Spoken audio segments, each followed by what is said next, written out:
1 Timóteo, capítulo 1. Prefácio e saudação. Paulo, apóstolo de Cristo Jesus, pelo mandato de Deus, nosso Salvador, e de Cristo Jesus, nossa esperança, a Timóteo, verdadeiro filho na fé, graça, misericórdia e paz, da parte de Deus Pai e de Cristo Jesus, nosso Senhor. O ministério de Timóteo em Éfeso, falsas doutrinas e suas características. Quando eu estava de viagem rumo da Macedônia, te roguei permanecesses ainda em Éfeso, para admoestares a certas pessoas, a fim de que não ensinem outra doutrina, nem se ocupem com fábulas e genealogias sem fim, que antes promovem discussões do que o serviço de Deus na fé. Ora, o intuito da presente admoestação visa ao amor que procede de coração puro e de consciência boa e de fé sem hipocrisia. Desviando-se algumas pessoas destas coisas, perderam-se em loquacidade frívola, pretendendo passar por mestres da lei, não compreendendo, todavia, nem o que dizem, nem os assuntos sobre os quais fazem ousadas asseverações. A lei e os seus objetivos.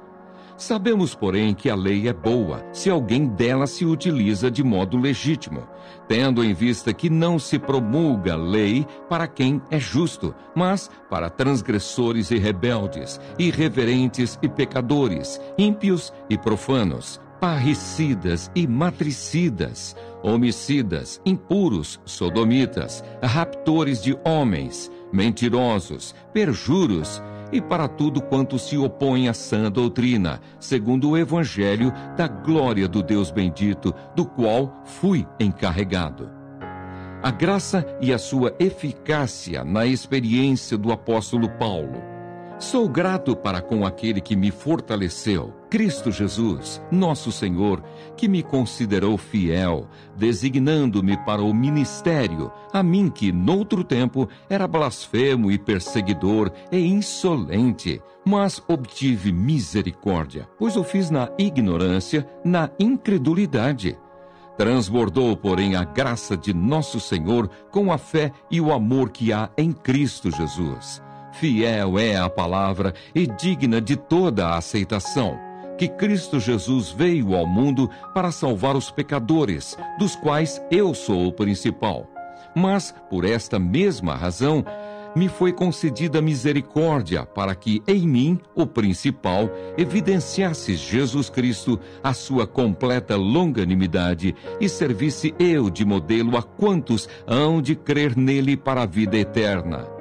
Assim, ao Rei eterno, imortal, invisível, Deus único, honra e glória pelos séculos dos séculos. Amém. O bom combate. Este é o dever de que te encarrego, ó filho Timóteo, segundo as profecias de que antecipadamente foste objeto. Combate firmado nelas o bom combate, mantendo fé e boa consciência, porquanto alguns, tendo rejeitado a boa consciência, vieram a naufragar na fé. E dentre esses se contam Himeneu e Alexandre, os quais entreguei a Satanás para serem castigados, a fim de não mais blasfemarem. 1 Timóteo, capítulo 2. A prática da oração por todos os homens, um só mediador.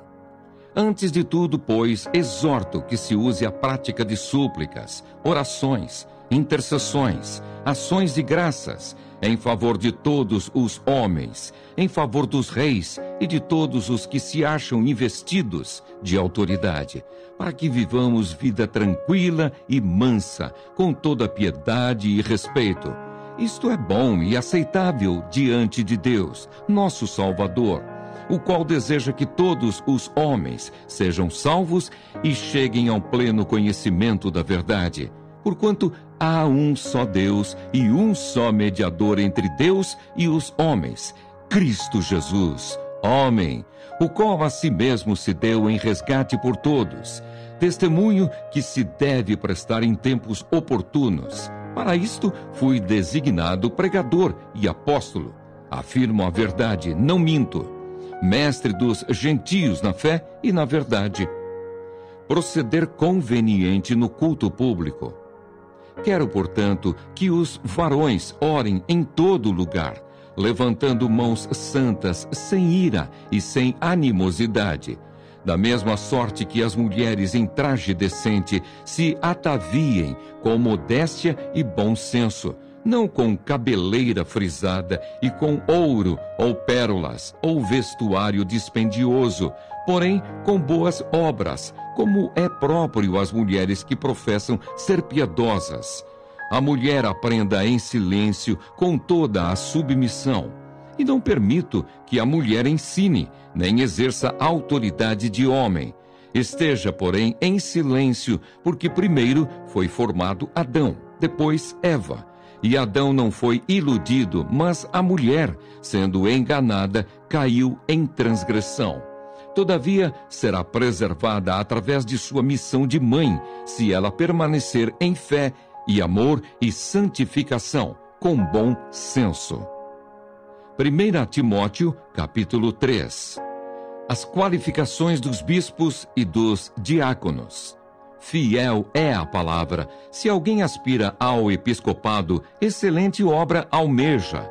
É necessário, portanto, que o bispo seja irrepreensível, esposo de uma só mulher, temperante, sóbrio, modesto, hospitaleiro, apto para ensinar, não dado ao vinho, não violento, porém cordato, inimigo de contendas, não avarento, e que governe bem a própria casa, criando os filhos sob disciplina, com todo respeito.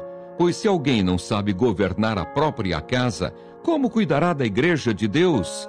Não seja neófito para não suceder que se ensoberbeça e incorra na condenação do diabo. Pelo contrário, é necessário que ele tenha bom testemunho dos de fora, a fim de não cair no opróbrio e no laço do diabo. Semelhantemente, quanto a diáconos, é necessário que sejam respeitáveis, de uma só palavra, não inclinados a muito vinho, não cobiçosos de sórdida ganância, conservando o mistério da fé com a consciência limpa. Também sejam estes primeiramente experimentados. E se mostrarem irrepreensíveis, exerçam o diaconato. Da mesma sorte quanto às mulheres, é necessário que sejam elas respeitáveis, não maldizentes, temperantes e fiéis em tudo.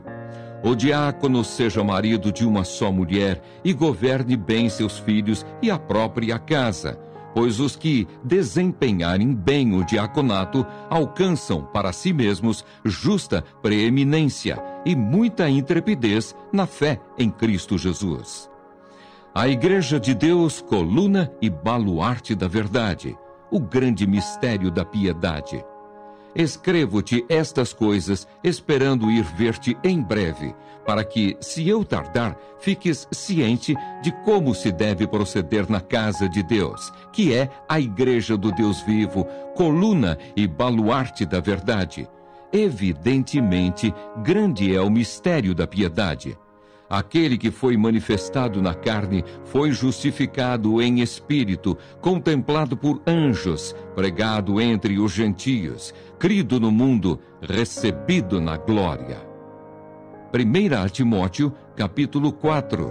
A apostasia nos últimos tempos. Ora, o Espírito afirma expressamente que nos últimos tempos alguns apostatarão da fé, por obedecerem a espíritos enganadores e a ensinos de demônios, pela hipocrisia dos que falam mentiras e que têm cauterizada a própria consciência, que proíbem o casamento e exigem abstinência de alimentos que Deus criou para serem recebidos com ações de graças pelos fiéis e por quantos conhecem plenamente a verdade. Pois tudo que Deus criou é bom, e recebido com ações de graças, nada é recusável, porque pela palavra de Deus e pela oração é santificado. Exortação à fidelidade e à diligência no ministério. Expondo estas coisas aos irmãos, serás bom ministro de Cristo Jesus, alimentado com as palavras da fé e da boa doutrina que tens seguido. Mas Rejeita as fábulas profanas e de velhas caducas. Exercita-te pessoalmente na piedade, pois o exercício físico para pouco é proveitoso, mas a piedade para tudo é proveitosa, porque tem a promessa da vida que agora é e da que há de ser. Fiel é esta palavra e digna de inteira aceitação. Ora, é para esse fim que labutamos e nos esforçamos sobremodo, porquanto temos posto a nossa esperança no Deus vivo, Salvador de todos os homens, especialmente dos fiéis. Ordena e ensina estas coisas. Ninguém despreze a tua mocidade. Pelo contrário, torna-te padrão dos fiéis, na palavra, no procedimento, no amor, na fé, na pureza. Até a minha chegada, aplica-te à leitura, à exortação, ao ensino. Não te faças negligente para com o dom que há em ti, o qual te foi concedido mediante profecia, com a imposição das mãos do presbitério. Medita estas coisas e nelas sê diligente, para que o teu progresso a todos seja manifesto. Tem cuidado de ti mesmo e da doutrina. Continua nestes deveres, porque, fazendo assim, salvarás tanto a ti mesmo como aos teus ouvintes. 1 Timóteo, capítulo 5. Os deveres dos pastores para com várias classes de pessoas. Não repreendas ao homem idoso, antes exorta-o como a pai, aos moços como a irmãos, às mulheres idosas como a mães, às moças como a irmãs, com toda a pureza. Das viúvas. Honra as viúvas verdadeiramente viúvas, mas se alguma viúva tem filhos ou netos, que estes aprendam primeiro a exercer piedade para com a própria casa e a recompensar a seus progenitores, pois isto é aceitável diante de Deus.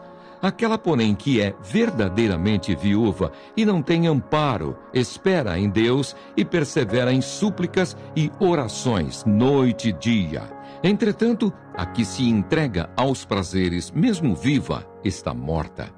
Prescreve, pois, estas coisas para que sejam irrepreensíveis. Ora, se alguém não tem cuidado dos seus, e especialmente dos da própria casa, tem negado a fé, e é pior do que o descrente. Não seja inscrita senão viúva que conte ao menos 60 anos de idade, tenha sido esposa de um só marido, seja recomendada pelo testemunho de boas obras, tenha criado filhos, exercitado hospitalidade, lavado os pés aos santos, socorrido a atribulados, se viveu na prática zelosa de toda boa obra. Mas rejeita viúvas mais novas, porque quando se tornam levianas contra Cristo, querem casar-se, tornando-se condenáveis por anularem o seu primeiro compromisso.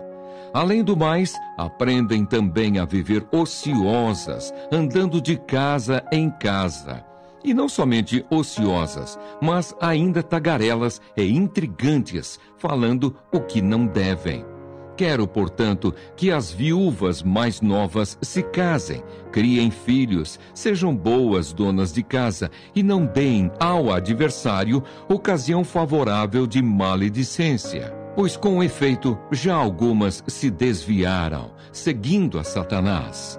Se alguma crente tem viúvas em sua família, socorra-as, e não fique sobrecarregada a igreja, para que esta possa socorrer as que são verdadeiramente viúvas. Acerca dos presbíteros, vários conselhos. Devem ser considerados merecedores de dobrados honorários os presbíteros que presidem bem, com especialidade, os que se afadigam na palavra e no ensino. Pois a Escritura declara: não amordaces o boi quando pisa o trigo. E ainda, o trabalhador é digno do seu salário. Não aceites denúncia contra presbítero, senão exclusivamente sob o depoimento de 2 ou 3 testemunhas. Quanto aos que vivem no pecado, repreende-os na presença de todos, para que também os demais temam. Conjuro-te perante Deus e Cristo Jesus e os anjos eleitos que guardes estes conselhos sem prevenção, nada fazendo com parcialidade. A ninguém imponhas precipitadamente as mãos. Não te tornes cúmplice de pecados de outrem. Conserva-te a ti mesmo puro. Não continues a beber somente água. Use um pouco de vinho por causa do teu estômago e das tuas frequentes enfermidades. Os pecados de alguns homens são notórios e levam a juízo, ao passo que os de outros só mais tarde se manifestam. Da mesma sorte também as boas obras antecipadamente se evidenciam, e quando assim não seja, não podem ocultar-se. 1 Timóteo, capítulo 6. Dos senhores e dos servos.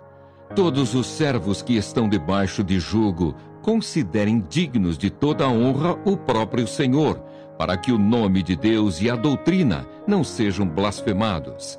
Também os que têm Senhor fiel, não o tratem com desrespeito, porque é irmão. Pelo contrário, trabalhem ainda mais, pois ele, que partilha do seu bom serviço, é crente e amado.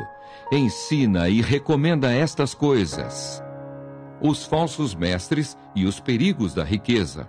Se alguém ensina outra doutrina e não concorda com as sãs palavras de nosso Senhor Jesus Cristo e com o ensino segundo a piedade, é enfatuado, nada entende, mas tem mania por questões e contendas de palavras de que nascem inveja, provocação, difamações, suspeitas malignas, altercações sem fim, por homens cuja mente é pervertida e privados da verdade, supondo que a piedade é fonte de lucro. De fato, grande fonte de lucro é a piedade com o contentamento. Porque nada temos trazido para o mundo, nem coisa alguma podemos levar dele. Tendo sustento e com que nos vestir, estejamos contentes. Ora, os que querem ficar ricos caem em tentação e cilada e em muitas concupiscências insensatas e perniciosas, as quais afogam os homens na ruína e perdição. Porque o amor do dinheiro é raiz de todos os males, e alguns, nessa cobiça, se desviaram da fé e a si mesmos se atormentam com muitas dores. Apelo para Timóteo. Tu, porém, ó homem de Deus, foge destas coisas.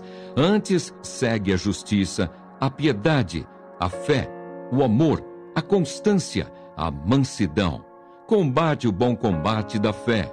Toma posse da vida eterna, para a qual também foste chamado, e de que fizeste a boa confissão perante muitas testemunhas.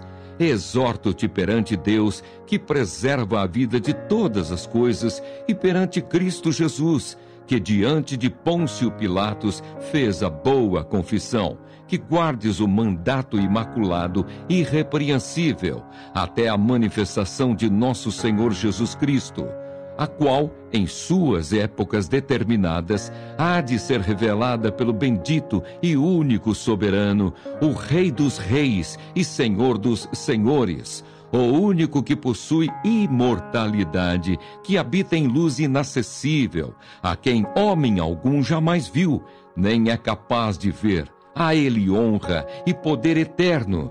Amém. Acerca dos ricos, exorta aos ricos do presente século que não sejam orgulhosos, nem depositem a sua esperança na instabilidade da riqueza, mas em Deus, que tudo nos proporciona ricamente para nosso aprazimento. Que pratiquem o bem, sejam ricos de boas obras, generosos em dar e prontos a repartir. Que acumulem para si mesmos tesouros, sólido fundamento para o futuro, a fim de se apoderarem da verdadeira vida.